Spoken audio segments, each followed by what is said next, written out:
the notion here that for a particular problem, if you're engaged in activist thinking that this one thing is causing everything, you are purposefully engaging in blindness to every other possible thing that could be affecting that. That is activist thinking that is far more in line with this change the world mentality of that thing is so unfair because XYZ thing. Well, wait a minute, what about all these other things? No! That would be activist thinking. That's inappropriate in sciences because that's not geared toward the pursuit of the truth.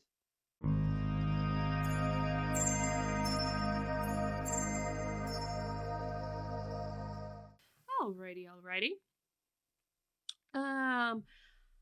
This is a little different. And this is a good Substack that I recommend you follow if you want some interesting takes on a few things. This is apparently I'm Conservative Now, Substack, and it's fascinating here.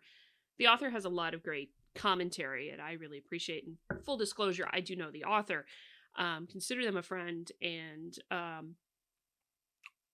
I asked permission before coming on to record this video because I want to take this video as a leaping off point to talk about something else a little bit more philosophically. So this piece in Substack, which while it seems completely unrelated to science, I think presents a leaping off point to something that is related very much to science and to how we go about training scientists. We never needed to change the world. A self-help article for recovering good people. The best world is one in which individual families are free to govern themselves as they see fit, maximizing their own well-being and personal happiness while letting others do the same. What the author goes on to talk about here is the mentality that has come up particularly in the last, let's say, 30 years. The notion that you have to, as it's been said to me, you have to have an impact. You have to make an impact. You have to change the world. And I want to take this as a leaping off point here to talk about that aspect with respect to science, and specifically to scientists and to the training of the next generation of scientists. The best world is one in which individual families are free to govern themselves as they see fit, maximizing their own well-being and personal happiness while letting others do the same. We should never have taught children to change the world. The best world is not a perfect world. A perfect world might be nice, but a perfect world is impossible. Some people believe a perfect world is possible. They are called transhumanists. They don't believe humans are natural beings. If that's you, then move along, because nothing I say from here will be convincing to you. We should never have taught children that a perfect world is something to strive for. They have grown up to become anxious educators, academics, researchers, journalists, artists, writers, and thinkers, and they are transmitting their anxieties about fixing a broken world onto their successors. My interactions with people younger than me have shown that the collective anxiety grows with each new generation. Now, in this, there's no links provided here, but I take this actually as pretty serious because think of a while back, I was on a live with Deb Villman on The Reason We Learn, and we were talking about a recently released Lancet article which mentioned the rise in the amount of eco-anxiety in young people, thinking they're not going to have a world because of climate change, or recently the thing with Paul Ehrlich, the next mass extinction is happening right now, so we're not going to live. We're not going to live because all this other kind of stuff. Never mind the fact that Paul Ehrlich was wrong in the 1960s and has been very wrong many times over, should be ignored.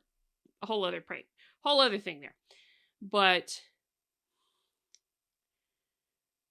the notion that teaching people that they have to fix the world, that they have to make the world perfect, belies the fact that perfect is impossible. And this is a more conservative and a more liberal philosophy too. The notion of utopia tends to come from much more farther left. because conservatives and liberals do generally come together on the notion that humans are flawed beings. And hence the reason that perfection, a perfect, peaceful, orderly society made by humans, is impossible because they are flawed beings. Inherently in their own interests, looking for things in their own interest, taking care of themselves, and other those kinds of things.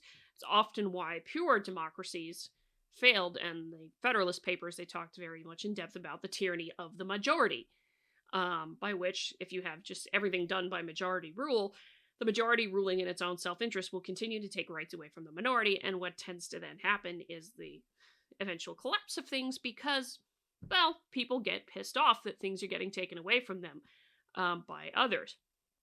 Hence the reason for such things like that, and one of the things that gets ignored by proponents of the social contract theory of Jean-Jacques Rousseau. A whole other commentary there. Whole other day and a whole other commentary. But let me get into this because a little bit there's a great list of this stuff.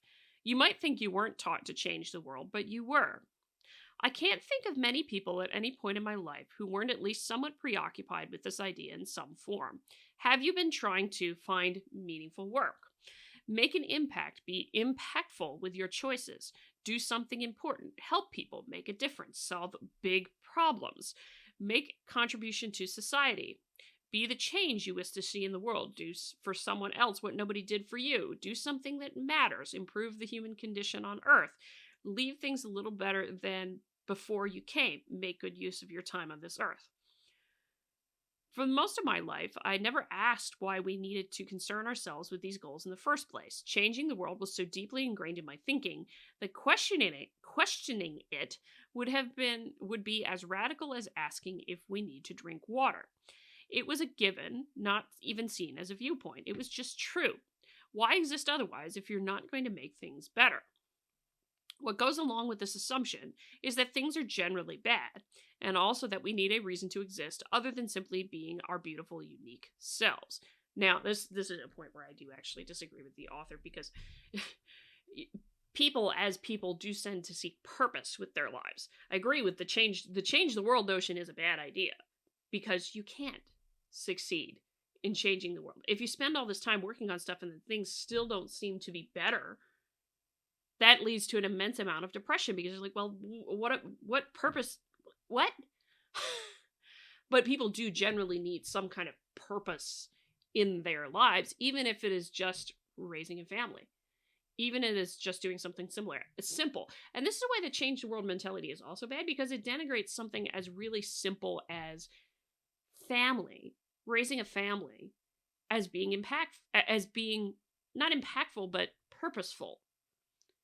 You know, your goal in a family is to raise your kids, give your kids a good life, be there for your wife or your husband, any number of those kinds of things as a family.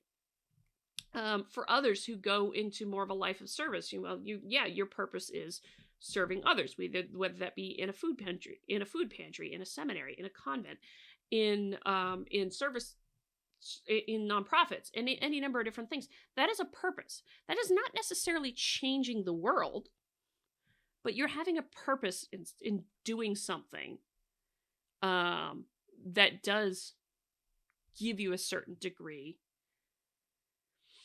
of satisfaction. Work comes with dignity. Let's put it that way. There's inherent dignity in doing work.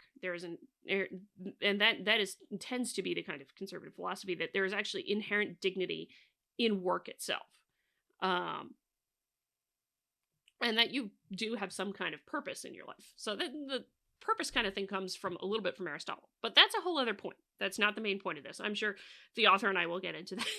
We'll probably have a discussion on this at some point. Let's see.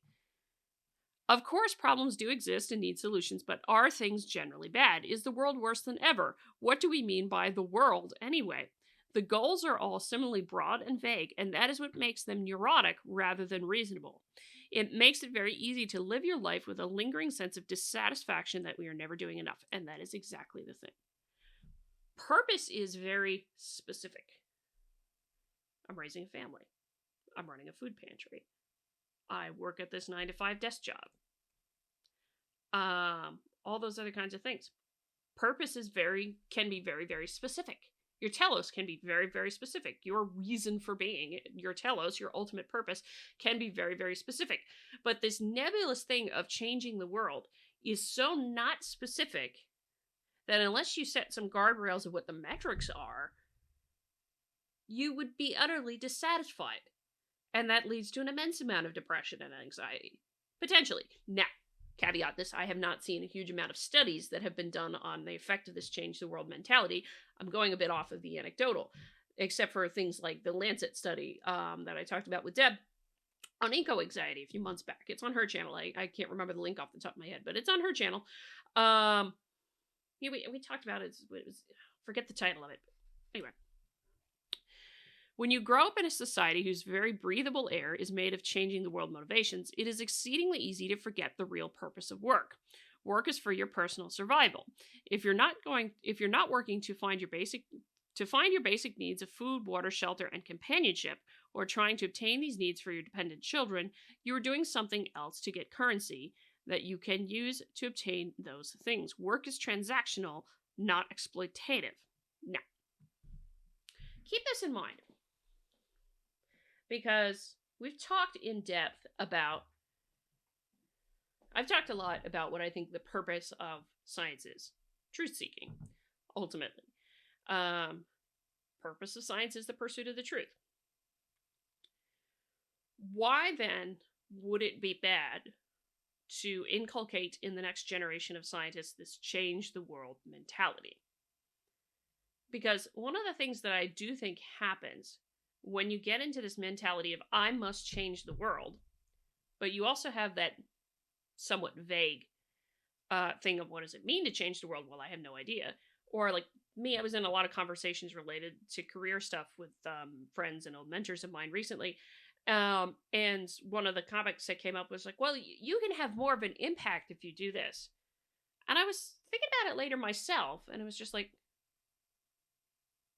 what the hell does that even mean? What the hell does that even mean? Because I didn't even know. I was like, I don't know what to do with that. Do I really want to have an impact? Wait, what does having an impact even mean? That is where it gets interesting with scientists. Because science as a discipline, and being a scientist as a discipline, can have an impact in the specific sense, in a couple of very specific senses. On the one hand, particularly if it's very applied research, it can lend itself to public policy, in which case you do have an impact in which your research may ultimately help in the crafting, well, may not help in the crafting, but inform the crafting of a policy, a public policy enacted by legislation and lawmakers that you end up to the betterment of others. Potentially, that is a specific impact. Now, but is that the impact you want? This is why the nebulous and vague having an impact isn't great. But for scientists, what is that purpose for us that leads to those things? Whether it be new treatments, new medical treatments, new ways to approach environmental, urban environment. How do I put this? Urban development and maintaining natural environment. Those kinds of questions, computing issues, all this other kind of stuff. What's the purpose behind that? It's still the pursuit of the truth. So, why is the change the world mentality bad? And forgive me, this is not a fully formed thought, so I apologize if I'm rambling a bit, but the idea here is that the change the world mentality, this nebulous change the world mentality that can never be truly satisfied, you can never, ever, ever, ever truly satisfy it, is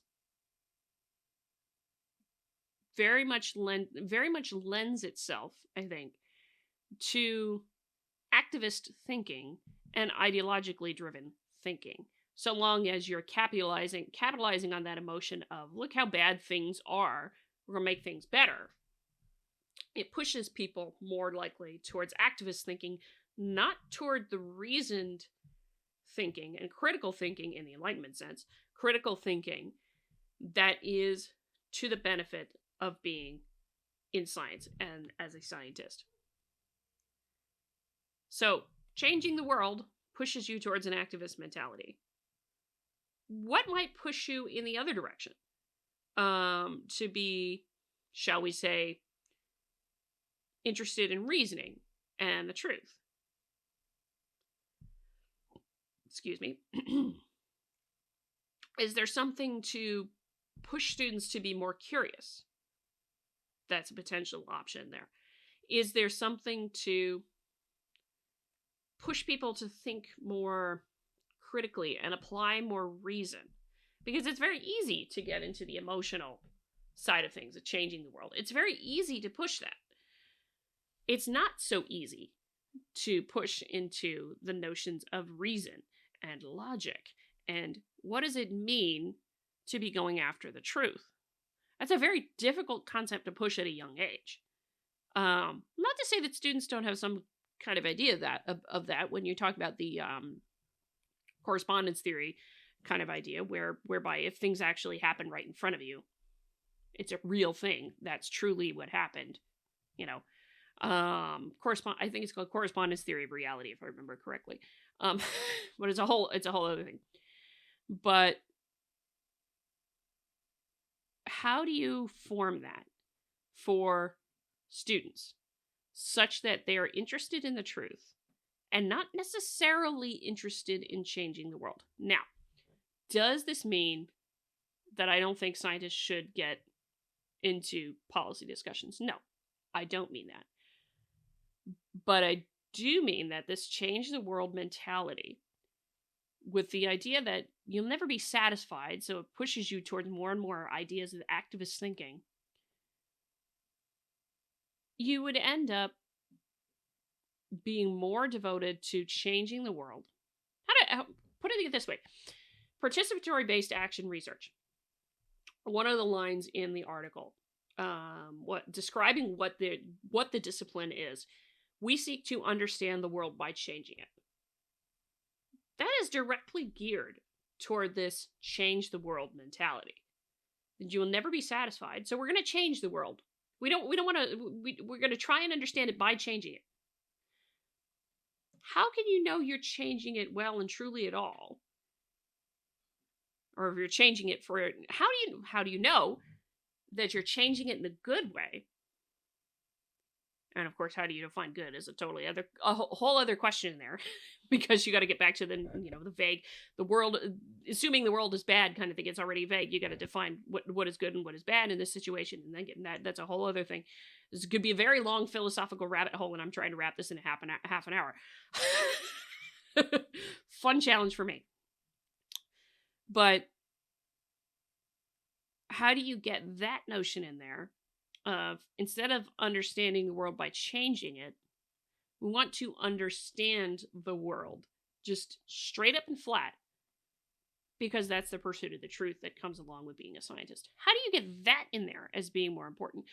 And for young scientists, if they are invested in research and pursuing the truth, but then they don't see that their research ultimately leads to some kind of change, are you potentially creating a whole bunch of dejected researchers by instilling this mentality of change the world?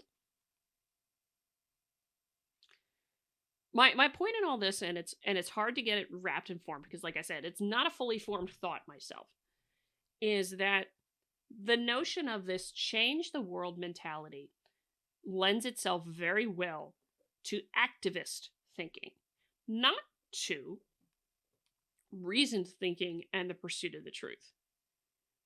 And the pursuit of the truth is actually much more fulfilling when you're talking about it as a purpose rather than this change the world nonsense. Because you're never going to change the world. You'll never be satisfied. But as you're doing research, you're learning more and more and more. You're actually seeing tangible results as you're doing research. Tangible progress toward that thing that is your purpose. You will never solve every question as a scientist. We will never know everything. We are not God. Um, but you can always get a little bit further along. You can actually see progress. Ooh, we know this thing now that we didn't before, or we recognize that this thing was wrong, or we did this, or we did that. You can actually see it. It's actually tangible. There in the different research questions. I apologize. The cat just I've got cats that are causing mayhem of late. I apologize if you hear the cabinet door. But you can actually see that tangible progress that is so satisfying as you do research. I just learned this amazing thing as I was doing this research thing. I think this is what it means. This is the new knowledge one having. Yes, you get retested. Yes, you get challenged. Yes, it's a pain in the ass some days. But that is so much more of a sense of purpose to it rather than this thing of I have to change the world. Because you have no idea what that is, and you have no way that you can possibly measure progress. With this notion of activist thinking that comes from the change the world mentality, and I think the author gets into it down here, I can't remember. Perfect world is impossible. Yeah. Yeah, and actually this actually hits to the point that I was just making about it with respect to scientists who should be interested in pursuing the truth, not changing the world. In order to make a better world, we need to set the scope of our particular goal. Every individual person who wants to change the world ultimately cannot change the whole world. They will have to describe what they personally mean by the world, and in practice, this is a perpetually moving target. I used to try to get around this criticism by saying I only wanted to affect change in my sphere of influence. Yet I never had a definition for this either, and it too was a moving target.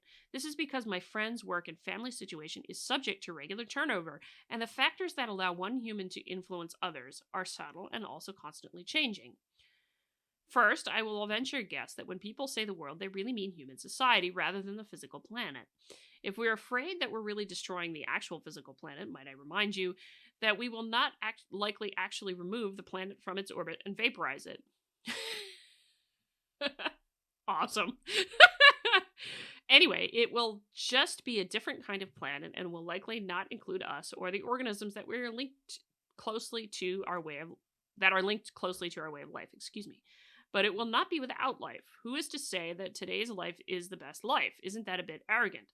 Furthermore, few things, especially within our reach, are capable of wiping out all life on Earth. Even nuclear bombs couldn't really do it, since bacteria can thrive using radiation to aid their metabolism and mineral salts. So, even if we could somehow define our scope and avoid burnout, do activists really make the world a better place? We have evidence that it makes things worse. Western educators have been deliberately trying to encourage world-changing attitudes in the young, at least since the 1960s. Religious missionaries have been trying to do this for many centuries, and in many cases hinder a society's ability to grow at its own pace. Groups of humans will always try to take over other groups of humans and reform them in their image. See the 20 Natural Desires war above. That is why the rule of law, rather than the rule of rulers, is our best working solution. Its main weakness is the paradox of freedom, wherein people can freely choose not to be free and not even realize they've given up autonomy until it's too late. Let's see. Let's walk through a hypothetical example that closely aligns with the reality of many families today. A child learns in school that there are suffering people beyond immediate awareness, in other cities or even in other countries who have less than him. He learns that this is unfair and becomes emotionally compelled to help them, and his family and friends shower him with admiration for his goodwill. He is a kind, sensitive, compassionate person. His schooling shifts some of the focus away from selfish pursuits like reading philosophy and literature or studying mathematics, because of the belief that there are urgent social problems that should be prioritized. The belief is that this will hasten improvements. This young student is then less practiced at concrete skills that will allow him to succeed in a complex technological society where stuff is limited and abilities vary. He will then become less able to take care of himself and live a healthy life, let alone solve any urgent social problem. He will be angry and anxious about the suffering in the world as well as his own suffering. He will wish to vote away his freedoms because he is incapable of making use of said freedoms, and will become disillusioned with society enough to not want to participate in it anymore.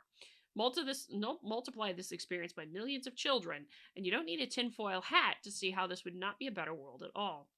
Miserable people do not have the energy to do good, even for themselves. Time spent feeling bad or guilty, and compelled to act on purported injustices is time away from building skill mastery. Everything is a trade-off, and our brains can do only so many things. If we want to change the world, but we are not competent at the tools for the job, we won't be effective. Being driven to improve the world bleeds you dry of mental and emotional energy that you need to learn the skills that are required for improving the world. People who make history books did not make history books because they set out to do so. They are rare, first of all, so we should never bank on being one of them. They also were singularly focused on developing their knowledge-based skills and expertise, not maximizing a set of driving emotions or getting others to feel those same emotions. If they changed the world, it was an accidental side effect of loving their toolkit and getting very, very good at using it. In short, wanting to change the world is almost an immediate hindrance to actually doing it. Okay. Back to the point with scientists, because this is kind of what I was trying to get at. In that, actually, I wasn't directly trying to get at this, but it's another very good point, actually, to mention here with respect to scientists themselves.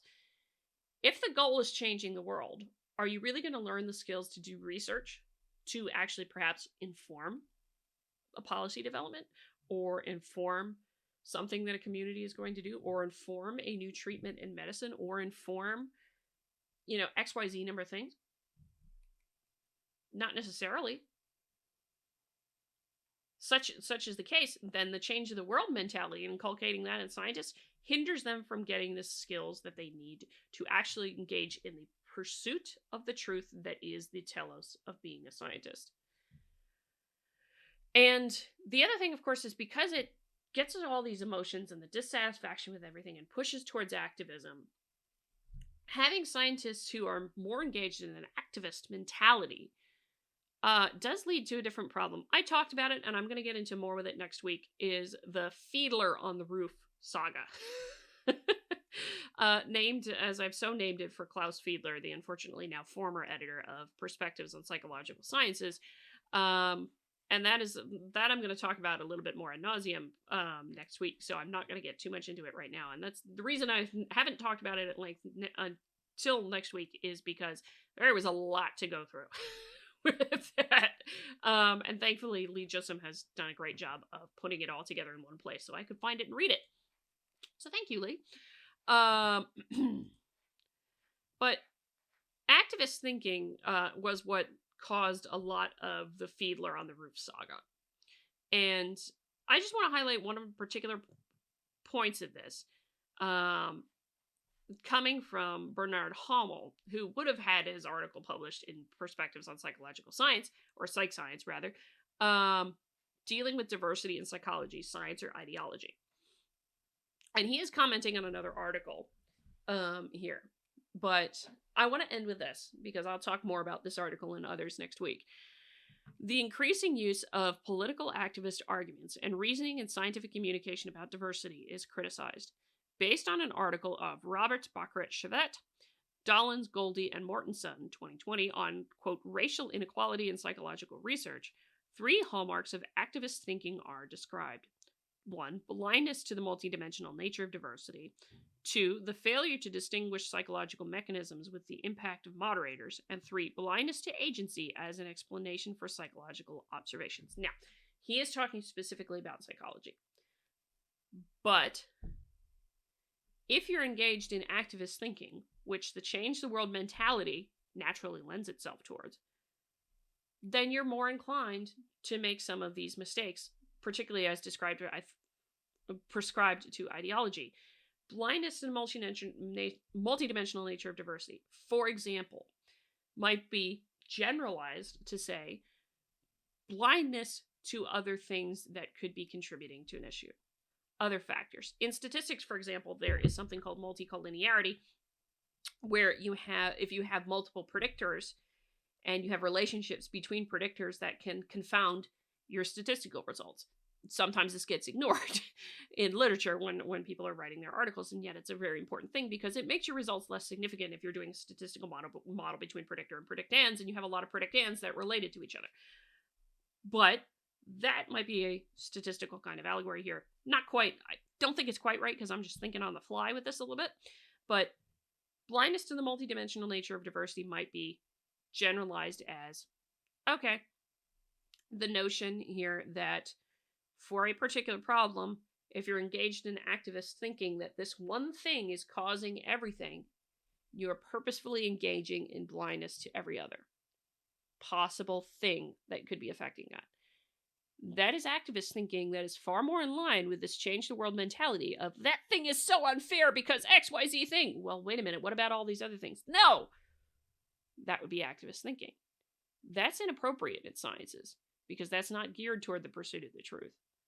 The pursuit of the truth goes after those things that are multidimensional and tries to figure out which one's actually causing the problem, or if there's an interrelated thing that we're just not quite there, figuring out the unknown unknown.